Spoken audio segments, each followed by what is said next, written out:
গতবার বিশু ঠাকুর গাঁজা চেয়েছিল। আমি বিশু ঠাকুরের কথা মতন 3 দিন পর গাঁজার পুড়িয়া হাতে নিয়ে পৌঁছে গেলাম তার বাড়ি। কতদূর যাব জানি না, তাই স্নান সেরে পরিষ্কার সাদা ধপধপে একটা পাঞ্জাবি পরে মোড়ের মাথা থেকে চা টোস্ট খেয়ে হাজির হয়ে গেলাম তার বাড়িতে। পৌঁছে একটু হাঁকডাক করতেই বাড়ি থেকে বেরিয়ে এলেন ঠাকুরমশাই। আজ ঠাকুরমশাইকে দেখে খুব একটা ঘৃণা লাগলো না। বেশ স্নান করে ধুতি পাঞ্জাবি পরে, গলায় রুদ্রাক্ষের মালা ঝুলিয়ে, পায়ে একটা চটি পরে তিনি বেরিয়েছেন। অত বড় জটাটাও বেশ গুছিয়ে নিয়েছেন সুন্দর করে। গত 3 দিন আগে যে ময়লা লোকটিকে আলো আঁধারিতে দেখেছিলাম, সেই লোকটির শুধুমাত্র জটা ছাড়া সেদিনের সন্ধ্যার আর কোনো কিছুরই লক্ষণ নেই। নতুন দিনের মতন সেই জিনিসগুলোও যেন দিনের আলোর মতনই ধুয়ে মুছে ফর্সা হয়ে গিয়েছে। আমি ঠাকুরমশাইকে নমস্কার করলাম, নতুন দিনের সকালের শুভ কামনা জানালাম। ঠাকুরমশাই আমাকে অবাক করে দিয়ে বললেন, রাতের অন্ধকারে বোঝা যাবে দিনের আলো কতটা শুভ। আমার ঠোঁটের কোণে লেগে থাকা হাসিটা হঠাৎ মিলিয়ে গেল অজানা আতঙ্কে। বিশু ঠাকুর আমার মনের অবস্থা বুঝতে পেরে বললেন, ওসব চিন্তা করো না। আমার নেশার জিনিস এনেছ? আমি পকেট থেকে গাঁজার পুড়িয়াটা বের করে বললাম, এই যে এনেছি, আপনি যেমন বলেছিলেন। ঠাকুর গাঁজার পুড়িয়া নিজের হাতে ধরলেন না, আমার হাতটা ধরে গাঁজার পুড়িয়া ধরা হাতটা নিজের নাকের সামনে নিয়ে একটা লম্বা ঘ্রাণ নিলেন। গন্ধ শুকে বললেন, বড় উৎকৃষ্ট মানের গাঁজা হে। তারপর ডান কাঁধে ঝোলানো চামড়ার ব্যাগটা দেখিয়ে বললেন, এর মধ্যে রাখো। আমি তাই করলাম তার কথা মতন। জিজ্ঞাসা করলাম না আর কারণটা। পিছন ফিরে দালানে উঠে জং ধরা শিকলটাতে তালা মারলেন তিনি। তারপর ব্যাগ থেকে একটা প্লাস্টিকের কৌটো বের করলেন। কৌটোর মধ্যে রাখা জল ডান হাতে অর্ধ মুষ্টিবদ্ধ আকারে নিয়ে মুখের সামনে এনে চোখ বন্ধ করে কি যেন একটা মন্ত্র আওড়ালেন। তারপর দালান থেকে নেমে সামনের ছোট উঠোনে আর ভগ্নপ্রায় ঘরটার চারিদিকে সেই জল দিয়ে একটা গণ্ডি করে দিলেন। আমি জিজ্ঞাসা করলাম, ওটা কি করলেন? গৃহবন্ধন। আজ যা কাজ করব তার প্রভাব যেন ঘরে না পড়ে, তার ব্যবস্থা করছি। আমি বললাম, সেই কোথায় কোন দূরে যাচ্ছি তা তো জানি না, সেখানের কাজের প্রভাব এখানে পড়বে ভাবছেন?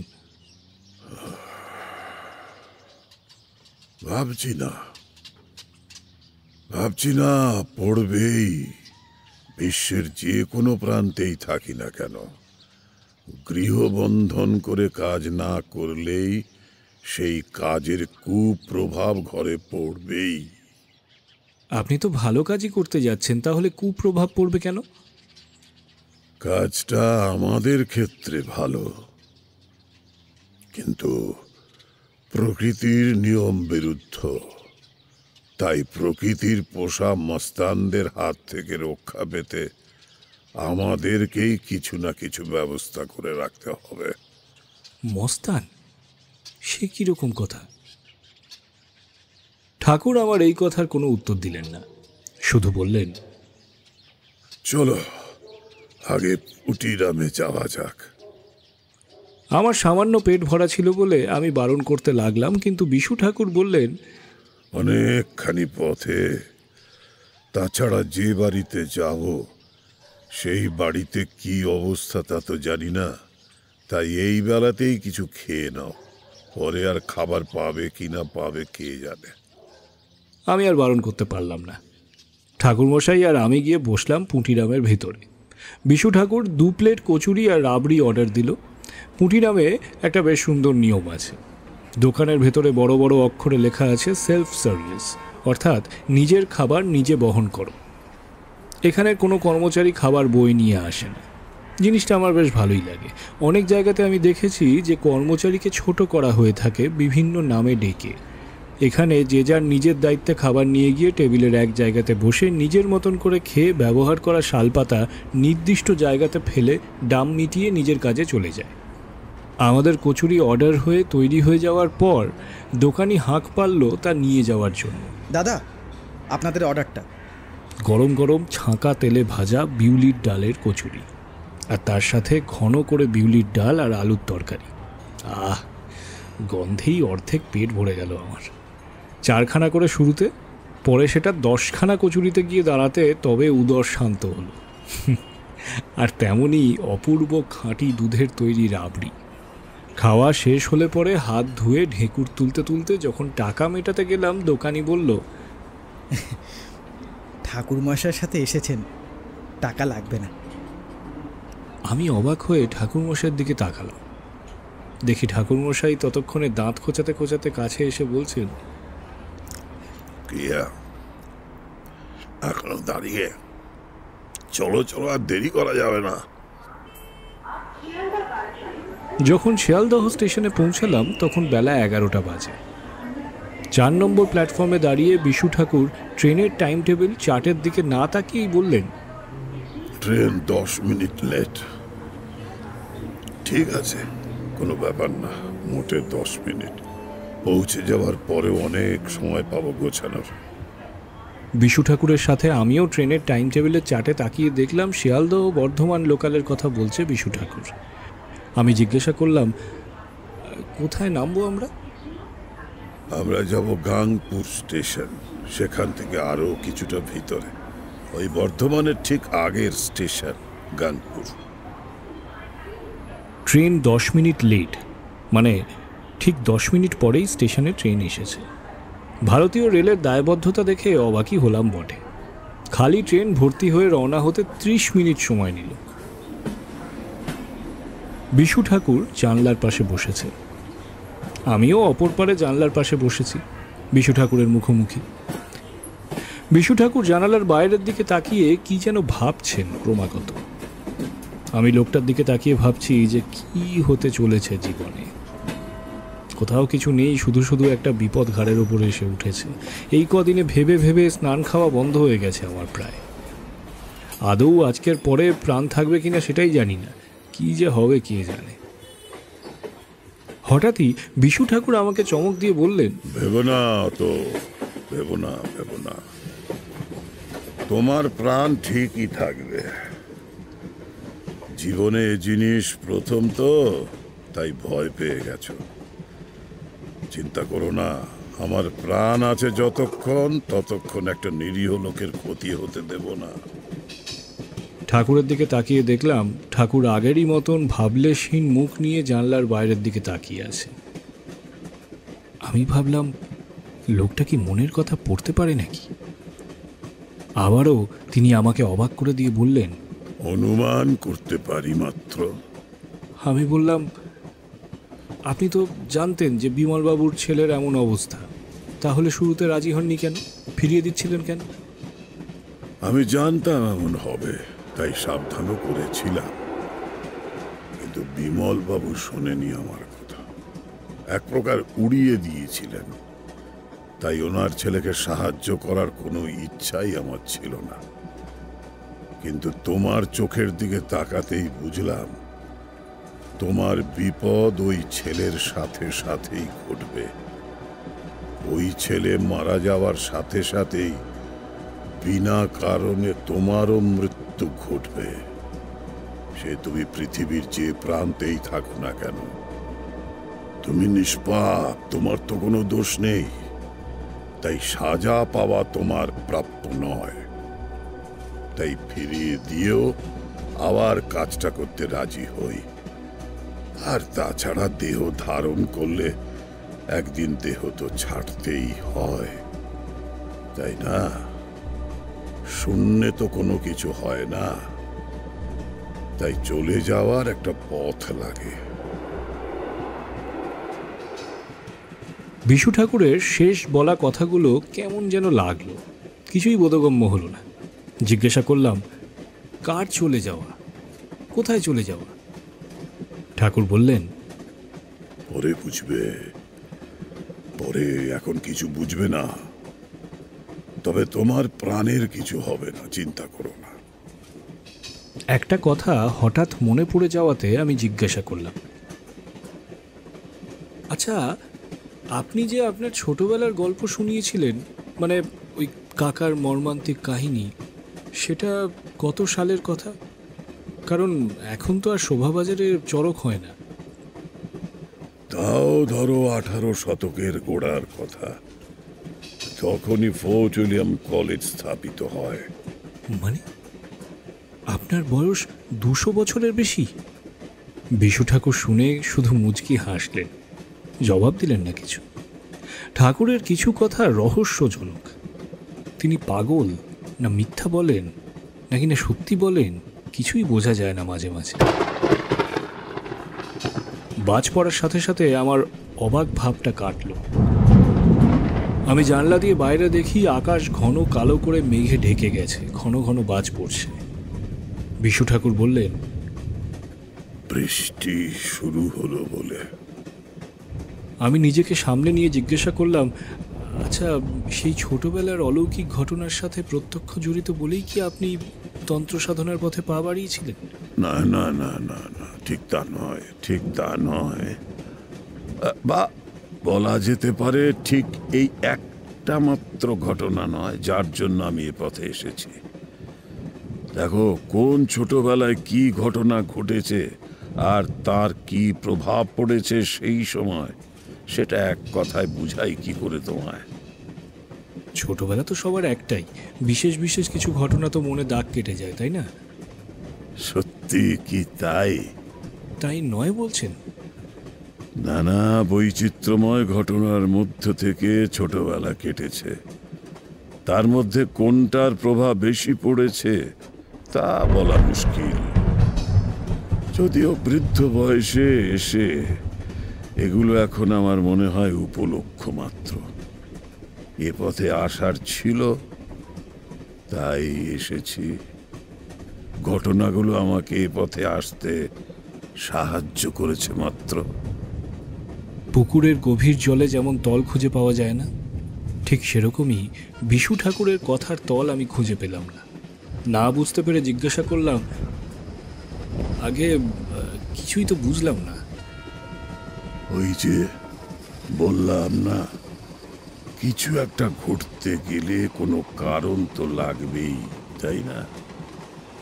ঘটনাটা ঘটবেই, কিন্তু শূন্যে ঘটলে জিনিসটা লোকে মেনে নিতে পারবে না।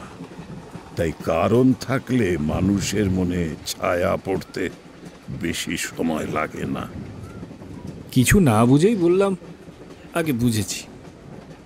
তারপর বললাম, আপনি তো জীবনের অনেক বৈচিত্র্যময় ঘটনার কথা বললেন, তাই না?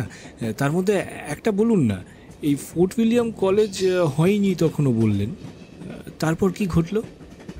মানে বুঝতেই তো পারছেন, এতখানি পথ যাব, সময়টাও কাটবে আর সাথে পরিবেশটাও চমৎকার, গল্প শোনার জন্য তো উপযুক্ত। শুনবে?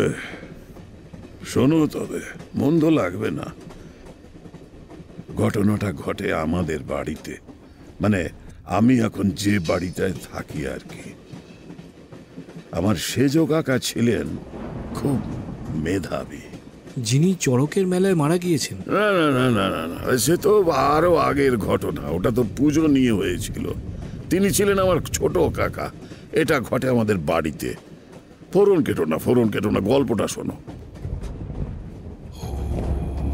ন্যাড়া ছাদের গপ্পতে আপনাদের সবাইকে স্বাগত জানাই। আজ আপনাদের জন্য রয়েছে জয়দীপ নস্করের লেখা বিশু ঠাকুরের দ্বিতীয় গল্প, একটি ভৌতিক ঘটনা। গল্প পাঠে সব্যসাচী চৌধুরী, বিশু ঠাকুরের ভূমিকায় দেবেশ রায় চৌধুরী, দেবী চণ্ডিকা পায়েল দে। এই গল্পটি আমরা নিয়েছি টাইমলাইন পাবলিকেশন থেকে প্রকাশিত বিশু ঠাকুরের কীর্তি প্রথম খণ্ড থেকে। গল্পের সূত্রধার আমি সৌম্য। শুরু হচ্ছে আজকের গল্প, জয়দীপ নস্করের লেখা বিশু ঠাকুরের দ্বিতীয় গল্প, একটি ভৌতিক ঘটনা।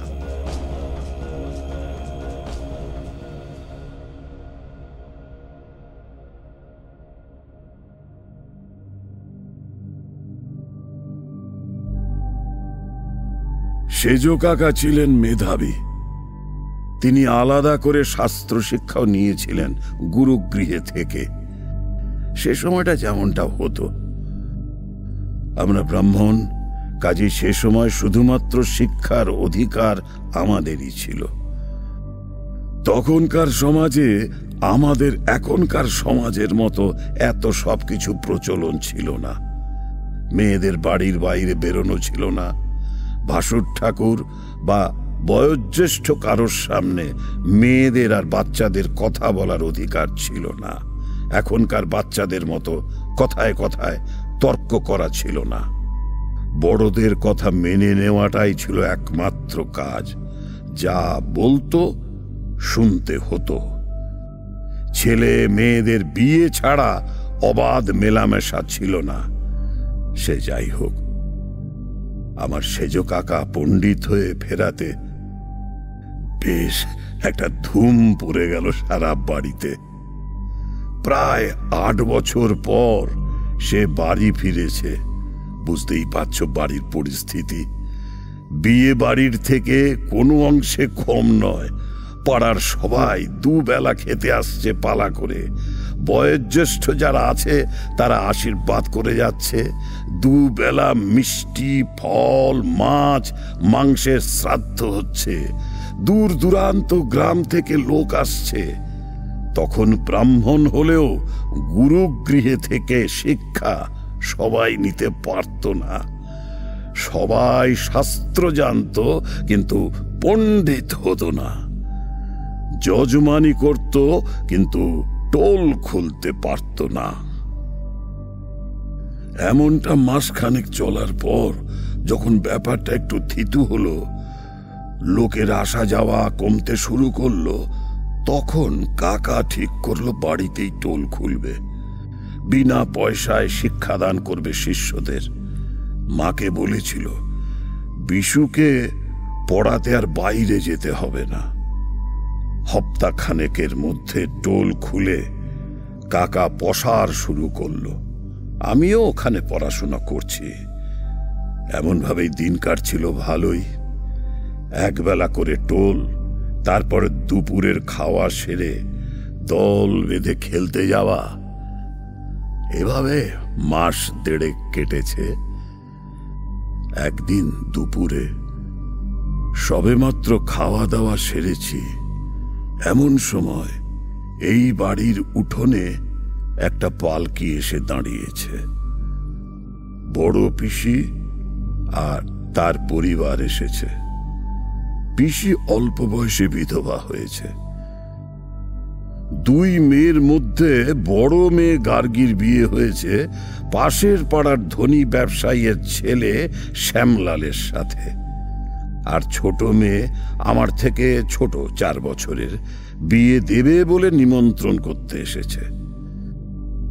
ছোট 6 বছরের মেয়ের বিয়ে ঠিক হয়েছে একই বাড়িতে ছোট ছেলের সাথে।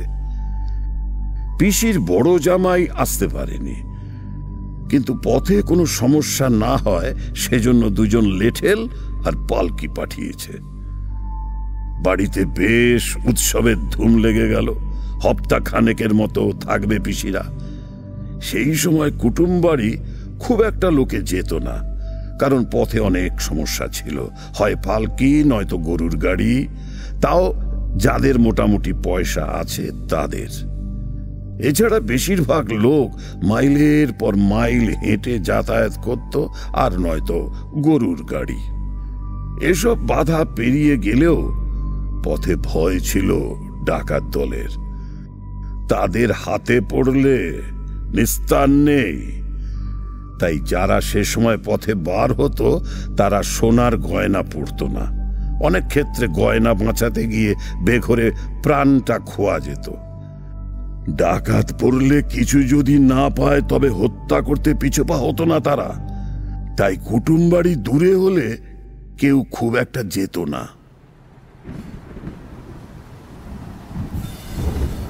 এতদূর বলে বিশু ঠাকুর থামলেন। ট্রেনটা একটা প্ল্যাটফর্মে ঢুকছে। আমি স্টেশনের সাইনবোর্ডের দিকে তাকালাম। সবে আদি সপ্তগ্রামে ট্রেন ঢুকেছে। এদিকে হাত ঘড়িটার দিকে তাকিয়ে দেখি বেলা 12টার কাঁটা অতিক্রান্ত।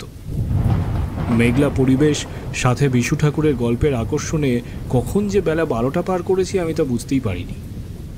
এদিকে বৃষ্টির বেগ ক্রমশ বেড়ে চলেছে, ঘন ঘন বাজ পড়ছে। আকাশের দিকে তাকিয়ে দেখি মেঘ আরও জমাট বেঁধেছে। বৃষ্টির ঝাপটা আর শিরশিরে বাতাস উপভোগ করছি আমি। এমন সময় বিশু ঠাকুর সামনে এসে বললেন, এমনটা হবে বুঝতে পেরেছিলাম, ওরা কাজ করতে দেবে না। আমি অবাক হয়ে জিজ্ঞাসা করলাম, কারা কাজ করতে দেবে না? বিশু ঠাকুর একটুও বিচলিত না হয়ে বললেন, দেবী চণ্ডিকার সাঙ্গপাঙ্গরা। নিজের বিপদের আশঙ্কা করে আমি চুপ করে গেলাম। বিশু ঠাকুর আমার মনের অবস্থা আন্দাজ করে বললেন, চিন্তা করো না, আমি ঠিক রক্ষা করব তোমায়। হাসি না পেলেও জোর করে টেনে হেসে পরিস্থিতিটা স্বাভাবিক করবার চেষ্টা করলাম। ট্রেন চলতে শুরু করলো, আর বিশু ঠাকুরও তার গল্প বলা আবার শুরু করলেন।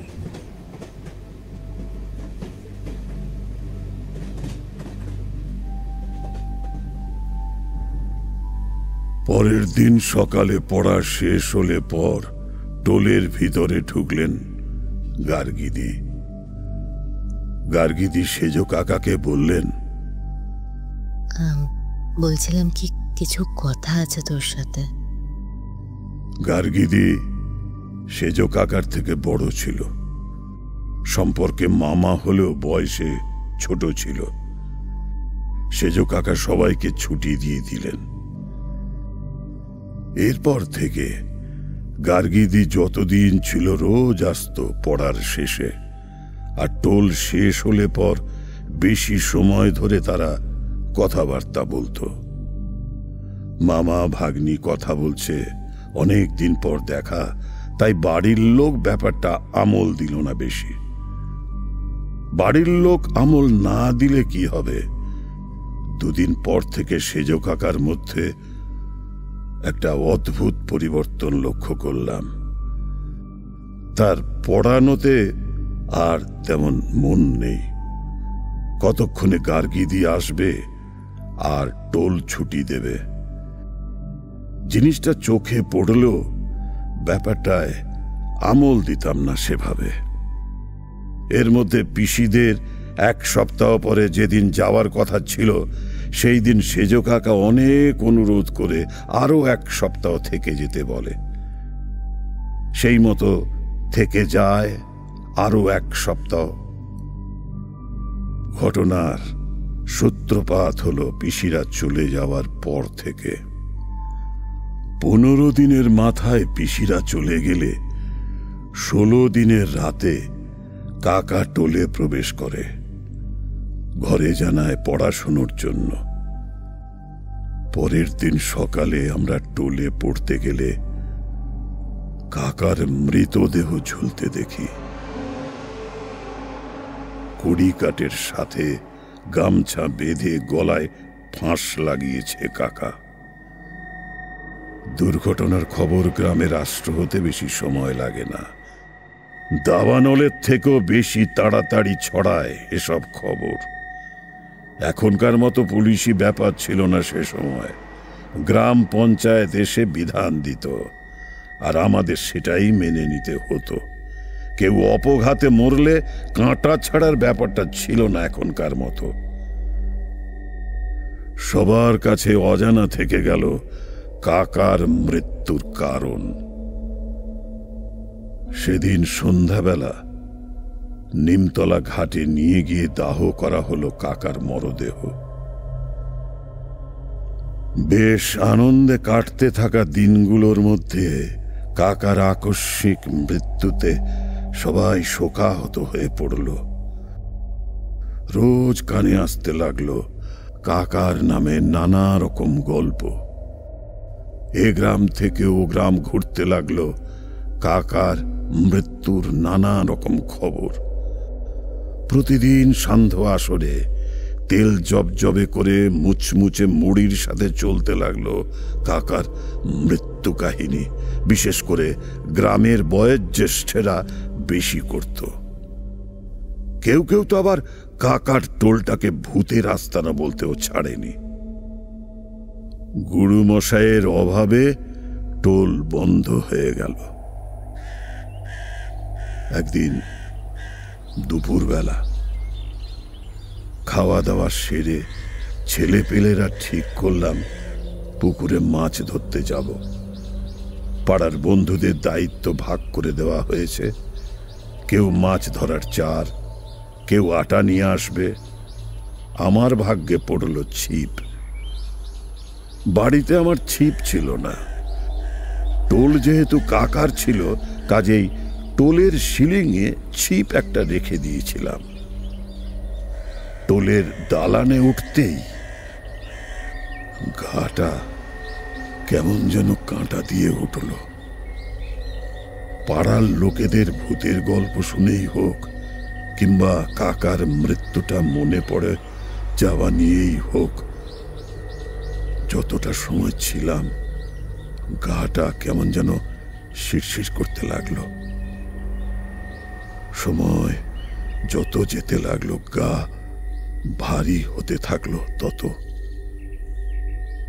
বেশিক্ষণ ছিলাম না, কিন্তু তাও মনে হচ্ছিল কয়েক ঘন্টা কাটিয়ে ফেলেছি। তাড়াতাড়ি ছিপ নিয়ে বাইরে বেরিয়ে আসি। আর তখন আর কিছু ঘটল না। বিকেলের মিঠে রোদে আর মাছ ধরার আনন্দে মন থেকে মুছে গেল দুপুরের ব্যাপারটা। অতি প্রাকৃতিক ঘটনা যেমনই হোক, দিনের আলোয় সেই ঘটনার প্রকোপ খুব একটা থাকে না, কিন্তু অন্ধকারে অতি তুচ্ছ ব্যাপারও বিশাল রূপ ধারণ করে। সামান্য একটু শব্দ সারা রাতের ঘুম কেড়ে নেওয়ার জন্য যথেষ্ট। পড়ন্ত রোদের মিঠা আলোয় আর হালকা বাতাসে ওই আকস্মিক ঘটনা মুহূর্তে উধাও হয়ে গেল। সেই সময় পাড়া গায়ে সন্ধে হতে না হতেই রাত নেমে যেত। ফিরে এসে খাটের তলায় ছিপটা রেখে দিলাম। আমরা সন্ধ্যের পর খাওয়া দাওয়া শেষ করে যে যার মতো শুয়ে পড়েছি। রাত তখন কটা হবে ঠিক জানি না। গভীর ঘুমে আচ্ছন্ন পুরো বাড়ি। আমি মায়ের কাছে শুয়েছি। এমন সময় কার যেন গলার আওয়াজ পেলাম। ঘুম জড়ানো অবস্থায় শুনছি কে যেন আমায় বলছে, কিরে, আমার ছিপটা নিয়ে গেলি, আর তো দিলি না। আমি বাইরে অপেক্ষা করছি আমার ছিপটার জন্য। দে দে বলছি, আমার ছিপটা দিয়ে যা আমার। কথাগুলো কেমন ফ্যাস ফ্যাসে শোনালো। মানুষের গলাও তো ফ্যাস ফ্যাসে হয় না। তাও ঘুমে আচ্ছন্ন ছিলাম বলে বুঝতে পারলাম না। প্রথমে শুনে আমল না দিও মায়ের গা ঘেঁষে গেলাম আরো। প্রথমবার কথাটা শেষ হওয়ার পরে আবার শুনলাম, কিরে বিশু, আমার ছিপটা দিয়ে যা। আমার তো দরকার ছিপটা। সাধনায় বুঝতে পারছি না। বললাম না বাইরে অপেক্ষা করছি। এবার ঘুমটা ভেঙে গেল। চোখ বন্ধ অবস্থায় ভাবতে লাগলাম, আগের বারটা ভুল হলেও এবারটা কোনোভাবেই ভুল নয়। ভেবে দেখো, অন কালো অন্ধকারে ওইটুকু বয়সে শুনতে পাচ্ছি ভয়ানক গলার আওয়াজ, যেটা শুনে বোঝাই যাচ্ছে কোনো মানুষের অমন আওয়াজ আগে শুনিনি। মনে ভয়টা বেশ জাঁকিয়ে বসেছে। সে সময় মাকে গায়ে হাত দিয়ে ডাকতে গেলাম। গায়ে হাত দিতেই কেমন একটা লাগলো, কেমন স্যাঁতস্যাঁতে যেন। ভালো মনে আছে, মায়ের সাথে যখন শুতে যাই তখন কোনো বালিশ ছিল না। তাহলে এটা কি? চোখ খুলতে গায়ের রক্ত হিম হয়ে গেল। আমি কার পাশে শুয়ে আছি? মা কোথায়? মা তো পাশেই ছিল। আমার হৃদস্পন্দন এতটাই বেড়ে গেল যে আমি নিজেই সেটা শুনতে পাচ্ছি। আমার মুখের সামনে জ্বলন্ত কয়লার মতো দুটো চোখ, নিষ্পলক দুটো চোখ এক নাগাড়ে তাকিয়ে আছে আমার চোখের দিকে। ওই নিকষ কালো অন্ধকারে চোখ দুটোর কি তেজ, কি তার প্রখরতা! বেশিক্ষণ তাকাতে পারলাম না, চোখ বুজিয়ে নিলাম। টকটক করে কাঁপছি। ভাবলাম মাকে ডাকি, কিন্তু এই কি গলার আওয়াজ বেরোচ্ছে না একদম। বারবার চেষ্টা করতে লাগলাম মাকে ডাকার, কিন্তু পারলাম না। কি হচ্ছে আমার সাথে? কেন এমন হচ্ছে এসব? কি করব বুঝতে না পেরে ভয় চোখ বুজিয়ে নিলাম।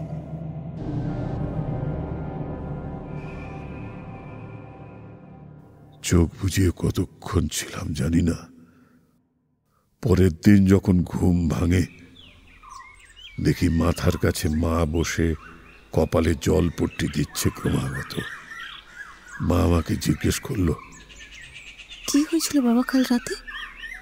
সকালে দেখি তুই অজ্ঞান হয়ে পড়ে আছিস, হাত পা ঠান্ডা। কবিরাজ কাকাকে ডেকে আনলে জানলাম কাল অতিরিক্ত জল খাটার ফলে ঠান্ডা লেগে জ্বর এসেছে তোর। উঠবার চেষ্টা করতে গেলাম। না না, উঠতে হবে না, শুয়ে থাক। গা হাত পা অসহ্য যন্ত্রণা হতে লাগলো। শুয়ে পড়লাম। মা বলল, শুয়ে থাক, বেলা অনেক হয়ে গেছে। তখনকার মতো কিছু না বললেও দুপুরে মা যখন দুধ সাবু নিয়ে এলো ঘরে, তখন মাকে সব বললাম। মা সব শুনে অবাক হয়ে তাকিয়েছিল আমার দিকে। মায়ের মুখ দেখে বোঝা যাচ্ছিল যে মাও খুব ভয় পেয়েছে। আমার খাওয়া হলে পরে মা উঠে গিয়ে বাবার সাথে কথা বলল। বাবা ঘরে ঢুকে আমাকে জিজ্ঞাসা করলো, ছিপটা কোথায়? আমি বললাম, খাটের তলায়। বাবা ছিপটা খাটের তলা থেকে বের করতেই দেখলাম বড়শিটায় অসংখ্য সাদা পোকা কিচকিচ করছে। দেখে আমার গাটা গুলিয়ে উঠল। বাবা দেখে অবাক হয়ে বলল, এ কি, এ পোকা এখানে হলো কি করে? একদিন আগে মাছ ধরা ছিপ, বড়জোর আষ্টে গন্ধ বেরোবে, কিন্তু পোকা হবে কেন? বাবা সেই বড়শি নিয়ে সঙ্গে সঙ্গে বাগবাজারে জল পড়া তাবিজ মাদুলি দেওয়া এক গুণিন থাকতো, তার কাছে গেল। বাবা যখন সেই গুণিনকে বাড়ি নিয়ে আসলো, তখনও বিকেলের ঢলে পড়া রোদ লেগে আছে পশ্চিম আকাশে। গ্রামের দিকে সব খবর ছড়াতে বেশি সময় লাগে না। আধা ঘন্টার মধ্যে লোক জড়ো হয়ে গেল আমাদের উঠোনে। সেই গুণিন বাবাকে জিজ্ঞাসা করলো, এ বাড়িতে কি বেশ কিছুদিন আগে কেউ কি অপঘাতে মরেছে? আগে হ্যাঁ, আমার সেজো ভাই গলায় ফাঁস দিয়ে আত্মহত্যা করেছে। কোথায় করেছে? টোলটাকে দেখিয়ে বাবা বলল, এই যে এই ঘরের ভিতর।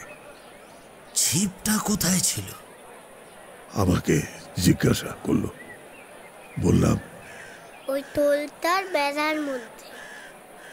দেখলাম গুণিন মশাই মোটামুটি গল্পটা জানে। আমাকে জিজ্ঞাসা করলো, ছিপটা খাটের তলায় ছিল তো?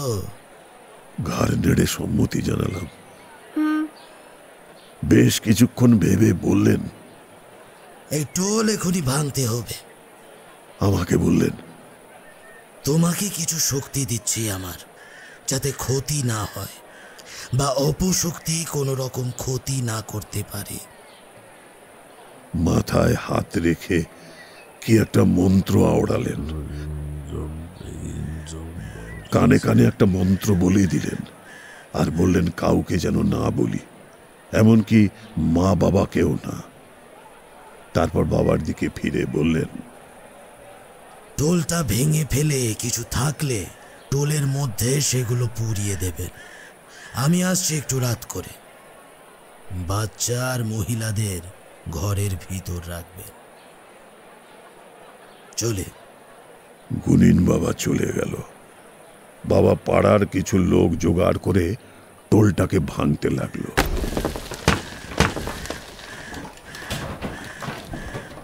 সব ভেঙে ময়দান করে দিয়ে দেখলাম বাবা কিছু পুঁথি আর একটা চিঠি নিয়ে এসেছে।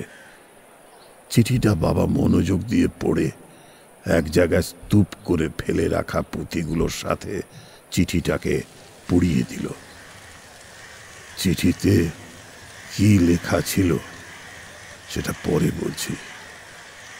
টোলের বেড়া পুঁথি সব জ্বালিয়ে ছাই করে ফেলা হলো। একটা জিনিস লক্ষ্য করলাম, কোনোদিন কোনো কিছু আগুনে পোড়ালে এমনটা হয় না। পোড়ানোর সাথে সাথে গ্রামে যত কাক পাখি আছে সব একসাথে ডাকতে শুরু করেছে। ভেবে দেখো, যদি একসাথে 1000 খানেক কাক আর 100 100 পাখির আর্তনাদ একসাথে হয় তাহলে কেমন লাগে। গ্রামের সবাই অবাক, বাচ্চারা কেউ কেউ ভয় কাঁপছে। আমারও যে সে সময় একটু ভয় ভয় করেনি এমন নয়। সন্ধ্যা হয়ে গেল। গ্রামের কিছু লোক রইল, কিছু গেল। গুনিন বাবা আসলেন একটু রাত করে। কালো আলখাল্লা, ধুতি, কপালে লাল তিলক, হাতের বাহুতে রুদ্রাক্ষের মালা, গলাতেও তাই, আর কাঁধে একটা ঝোলা নিয়ে। বিকেলে দেখা গুনিন বাবার সাথে মুখ টুকুর ছাড়া আর কোনো কিছুতেই মিল নেই। গুনিন বাবা বললেন, এই উঠোনে একটা হোম করতে হবে। বাবা আর পাড়ার কিছু জোয়ান ছেলে মিলে মাটি আর বালি দিয়ে ছোট বেদি মতন করে দিলেন। আসন পেতে গুনিন বাবা বসলেন। তারপর ঝোলা থেকে একে একে নরমুণ্ডের মালা, একটা কারণের বোতল, ধূপ ধুনো, পোড়া ছোট শোল মাছ, ছোবড়া আর নানান জিনিস বের করে সাজাতে লাগলেন। গুনিন বাবা আকাশের দিকে তাকিয়ে দেখলেন চাঁদ মধ্য গগনে যেতে আরো কিছু সময় বাকি। যজ্ঞের জন্য বেদিতে ছোবড়া আর ধুনো দিয়ে ধুনি করল প্রথমে। যে কোনো তন্ত্র সাধনায় ধুনি হলো শুভ শক্তির উৎস। হাতে গঙ্গা জল দিয়ে মুখের কাছে হাতটা নিয়ে গিয়ে কি একটা মন্ত্র বিড়বিড় করলেন। পঞ্চভূতায় বিশ্রায় অস্তুয়ায় ক্লেশায় শিবায় শম্ভায় হারায় পবননীত্রায় বস্তুবিদ্রায় শম্ভুনাথায় বিস্রবে স্বা। তখন ব্যাপারগুলো জুলজুলে চোখে তাকিয়ে দেখছিলাম। এখন বুঝি সেটা কি করছিল। সেটা ছিল পঞ্চভূত বিদ্রবে স্বাহা।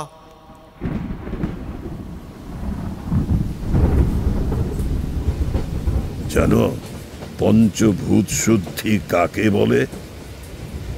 বিশু ঠাকুর গল্পের মাঝে হঠাৎ এমন প্রশ্ন করেন যে তিনি আমাকে হতচকিত করে দেন। আর প্রশ্নগুলো কেমন অদ্ভুত ধাঁচের। আমি মাথা নেড়ে না জানালাম। পঞ্চভূত হলো আমাদের এই জগতে যা কিছু সৃষ্টি, যে সমস্ত উপাদান, যেমন জল, অগ্নি, বায়ু, আকাশ আর মাটি, এই 5টি হলো ভৌতিক উপাদান। ভৌতিক মানে ভূত মনে করে বসো না আবার। এই ভৌতিক উপাদানগুলোকে একত্রে পঞ্চভূত বলে। এগুলোকে একটা বিশিষ্ট মন্ত্র দ্বারা শুদ্ধি করতে হয়, না হলে পাপ বিনাশে বেগ পেতে হয়।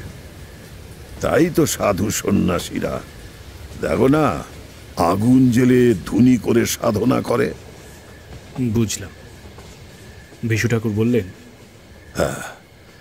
যা বলছিলাম, সেই গুণিন বাবা ভূত শুদ্ধি করে আমাদের বাড়ির চারিদিকে মন্ত্র পড়া জল দিয়ে গণ্ডি করে দিলেন। বাবাকে বললেন, ঘরের যে গৃহস্বামী আছেন সে শুধু আমার সামনে বসবে, বাকিরা ভেতরে থাকবে। যারা ওই রাতে ভেবেছিল কি হচ্ছে দেখবে বা যারা আসার উপক্রম করেছিল তাদের উদ্দেশ্যে গুণিন বাবা বললেন, আপনারা সবাই বাড়ি ফিরে যান, না হলে প্রাণের সংশয় হতে পারে। এ কথা শুনে যে যার বাড়ি ফিরে গেল। স্বভাবতই কেউ চাইবে না বেঘরে প্রাণটা দিতে। পুজোয় বসলেন গুণিন বাবা, আর একটা আসন নিয়ে বাবা বসলেন তার সামনে। পুজোর শুরুর আগেই আমাকে বললেন, তোমায় যে মন্ত্রটা বলেছিলাম বিকেলে, মনে আছে তো? হ্যাঁ। যদি কিছু দেখে ভয় পাও তাহলে ওই মন্ত্র উচ্চারণ থামাবে না। ঠিক আছে। আমি মনে মনে ভাবলাম, ক্লান্ত শরীরে জ্বরে ভুগে কত দূর কি বলতে পারবো জানি না, হয়তো ভয়েই হার্ট ফেল করে যাব। গুণিন বাবা মধ্য গগনে চাঁদ দেখে নিয়ে পুজো শুরু করলেন। নমায় বিষ্ণায় বিষ্ণবে রাহা বিষ্ণবায় পুরুষোত্তম রূপন। পুজো শুরুর খানিক আগে থেকেই ঝড় ওঠা শুরু করলো। বাবা চোখ বন্ধ করে গায়ত্রী মন্ত্র জপ করে যাচ্ছে আর কুল দেবতাকে স্মরণ করে যাচ্ছে। ঝড় ওঠার সাথে সাথেই ঘরের ভিতরেই মা আমাকে শক্ত করে বুকের মধ্যে ঝাপটে ধরলো। মাও রীতিমতো ভয় কাঁপছে। কোথাও কিছু নেই, যা হচ্ছে সবকিছু আকস্মিক শূন্য থেকে শুরু হয়েছে। সেই কাকের দল আর পাখিরা আবার চিৎকার করে উঠেছে। আমার ভয়টা আরো দ্বিগুণ হলো তখন, যখন আমি আবার সেই লাল চোখ জানলার বাইরের অন্ধকারে দেখতে পেলাম। আমি চোখ বন্ধ করে ক্রমাগত সাধুর বলা মন্ত্র আওড়ে যাচ্ছি। কাল রাতে লাল চোখের আড়ালে কে ছিল আমি বুঝতে পারিনি। আজ অন্ধকার হলেও আবছায়াতে লক্ষ্য করলাম সেজো কাকা। মুহূর্তে আমার হৃদস্পন্দন বন্ধ হবার উপক্রম হলো। জানলার বাইরে কাকা আমার দিকে ক্রোধ বিস্তৃত কর্কশ গলায় বলছে, বিশু, কাজটা তুই ভালো করলি না। বর্ষি দিলেই আমি আর আসতাম না। বেঁচে থাকা অবস্থায় তোর পিসি বাঁচতে দিল না, মরে গিয়েও তুই শান্তি দিলি না। বিশু, কাজটা তুই ভালো করলি না। বদলা আমি নেব, এর বদলা আমি নেব।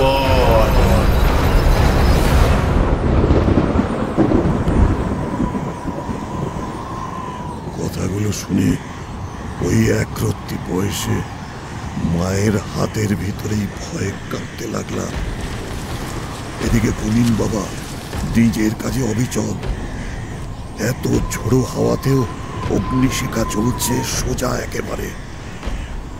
বাবার গুণিনের চারিধারে অগ্নিবলয় সৃষ্টি হয়েছে, কাজেই অশুভ শক্তি তাদের কিচ্ছু করতে পারছে না। বাড়ির চারিধারে একে একে গাছগুলো বিকট শব্দ করে মরমর করে ভেঙে পড়ছে। আমি বাড়ির যত মেয়ে বউ বাচ্চা আছে চেঁচাচ্ছে ভয় পেয়ে।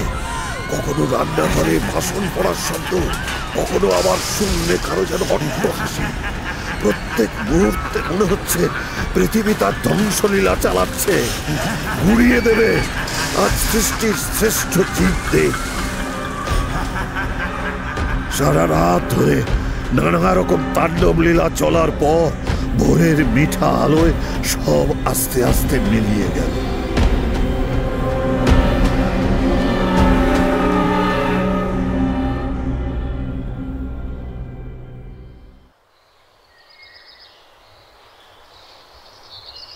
জ্ঞান যখন ফিরল, বাবা মা, গুনিন বাবা, কাকি, ভাই বোন সবাই আমায় ঘিরে রয়েছে। আগের রাতের ওই তাণ্ডব লীলা দেখে আর শুনে মায়ের কোলে অজ্ঞান হয়ে পড়েছিলাম কখন জানি না। মা কপালে হাত দিয়ে দেখল জ্বরটা আর নেই। গুনিন বাবা আমাকে জিজ্ঞেস করল, কাল দেখেছো কিছু? আমি বলতে লাগলাম যা যা হয়েছে। আমার কথা শুনে সবাই অবাক। জানতে পারলাম যা কিছু দেখেছি বা শুনেছি সবটাই আমি একাই দেখেছি, একাই শুনেছি। ওরা শুধু প্রকৃতি জুড়ে ঝোড়ো হাওয়াটাই বুঝতে পেরেছে, যেটা আমাকে আরো বেশি অবাক করেছে।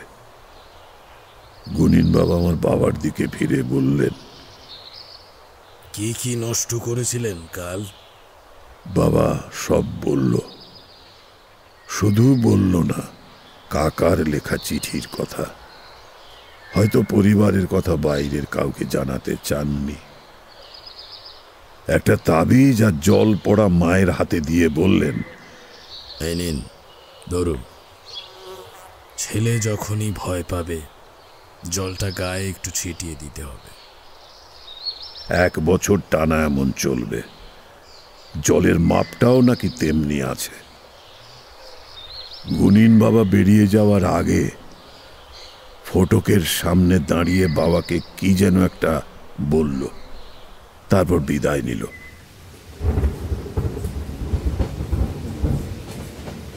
বিশু ঠাকুর থামলেন। আমি জিজ্ঞাসা করলাম, তারপর? বেশ কিছুদিন পরে কোনোভাবে জানতে পারলাম গুনিন বাবা ফটকের সামনে দাঁড়িয়ে বাবাকে বলেছিলেন,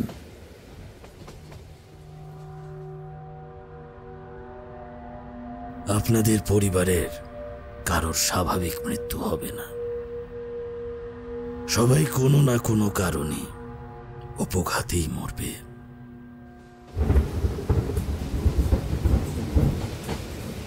সেই গুনিনের কথা আজ ভুলে গেছে। সত্যিই তো মা বাবা, ভাই বোন, কাকা কাকিরা কারোরই তো অসুখ বা বার্ধক্যজনিত কারণে মৃত্যু হয়নি। সবটাই কাকা সেদিন অভিশাপ দিয়েছিল। আমি বিশু ঠাকুরকে জিজ্ঞাসা করলাম, আচ্ছা আপনার কাকার সেই চিঠিতে কি লেখা ছিল? পরে আর জানতে পারেননি? বিশু ঠাকুর বললেন, আমি তখন বেশ বড় হয়ে গেছি, কিন্তু সাধক তখনও হইনি। কামাখ্যা গেছিলাম ভালো কোনো সাধুর থেকে দীক্ষা নিয়ে এই পথে পা বাড়াবো, কিন্তু বেশিরভাগ সাধু দেখলাম ভণ্ড, নিজের আখের গোছাতে ব্যস্ত। আর যারা প্রকৃত সাধু তারা পাত্তা দেয় না। ওখানে একটা গাছের তলায় মুখ ভার করে বসে আছি, এমন সময় মন্দিরের পূজারি যাচ্ছিল। দেখে আমার মনের কথা বললাম, যদি কোনো সুরাহা পাই।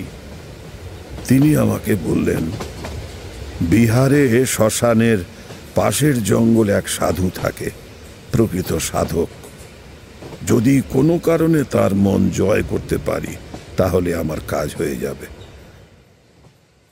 সেখানে পৌঁছে সাধু বাবার খোঁজ করতেই জানতে পারলাম তার আস্তানা।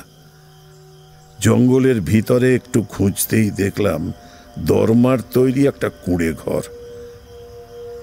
সাধু বাবা পাশের বটগাছের তলায় বসে ধ্যান করছেন। আমি গিয়ে সামনে বসতেই চোখ বন্ধ অবস্থায় বললেন, বিশু এলি, আয় আয়। সাধু বাবার মুখে আমার নাম শুনে চমকে উঠলাম। হাত জোর করে বললাম, আপনি আমার নাম জানেন? শুধু নাম নয়, সব কিছু জানি। এমনকি তুই আজ আসবি সেটাও ভালো মতো জানি। শুনে অবাক হয়ে তার মুখের দিকে তাকিয়ে আছি। বেশ খানিকক্ষণ দুজনেই চুপচাপ। ধ্যান শেষ করে সাধু বাবা বললেন, তোর সেজ কাকা গলায় ফাঁস দিয়ে আত্মহত্যা করেছে। কি তাই তো? আমি অবাক হয়ে জিজ্ঞাসা করলাম, আপনি কি করে জানলেন সাধু বাবা? আমার কথার উত্তর না দিয়ে সাধু বাবা বলল, তোর বাবা কোনো চিঠি বা কিছু পেয়েছিল, লেখা কিছু? বিষয়টা সূক্ষ্ম ছিল, তাই মন থেকে মুছে গিয়েছিল।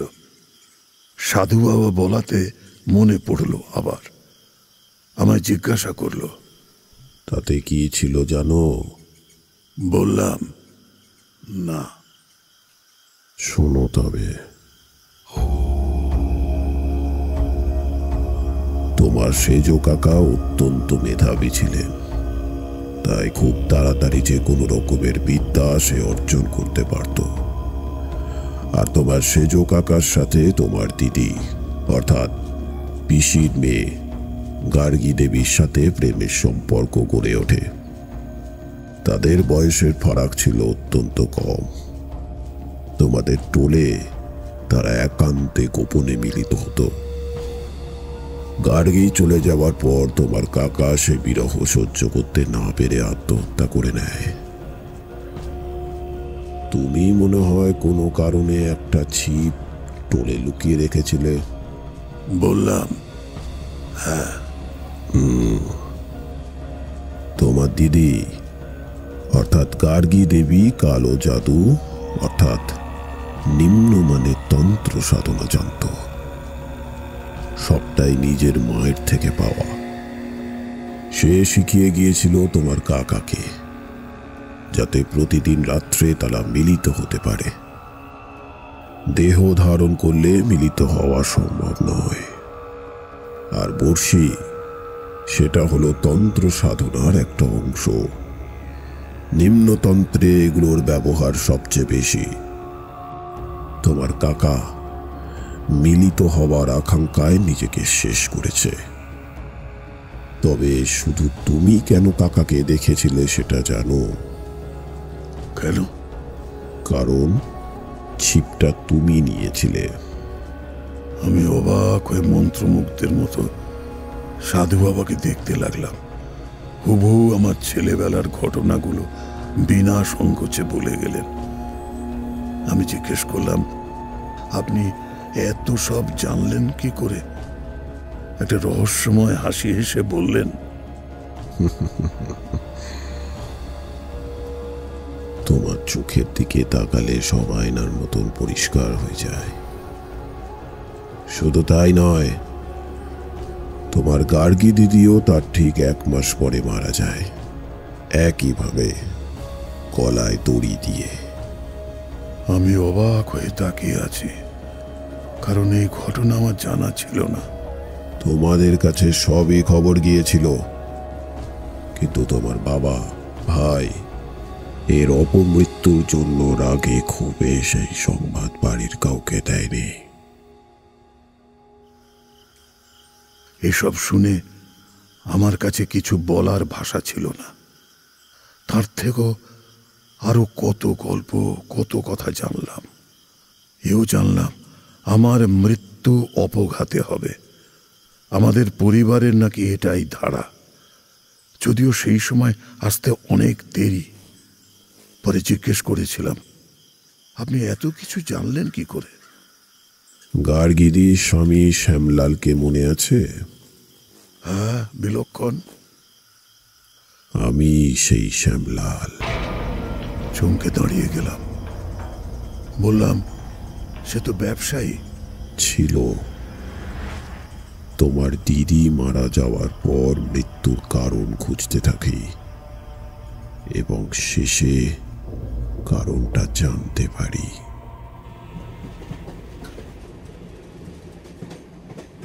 থামলেন বিশু ঠাকুর। আমার গা কাঁটা দিচ্ছিল তার মুখে গল্প শুনতে শুনতে। আমি জিজ্ঞাসা করলাম, তার থেকেই আপনি দীক্ষা নিলেন? সে পরে বলবো, এখন থাক, চলো, স্টেশন এসে গেছে।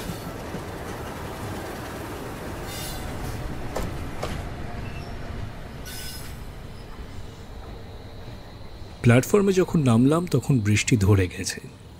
আকাশ পরিষ্কার হয়নি ঠিকই, কিন্তু তখনও বর্ষার মেঘ জমাট বেঁধে রয়েছে আকাশে।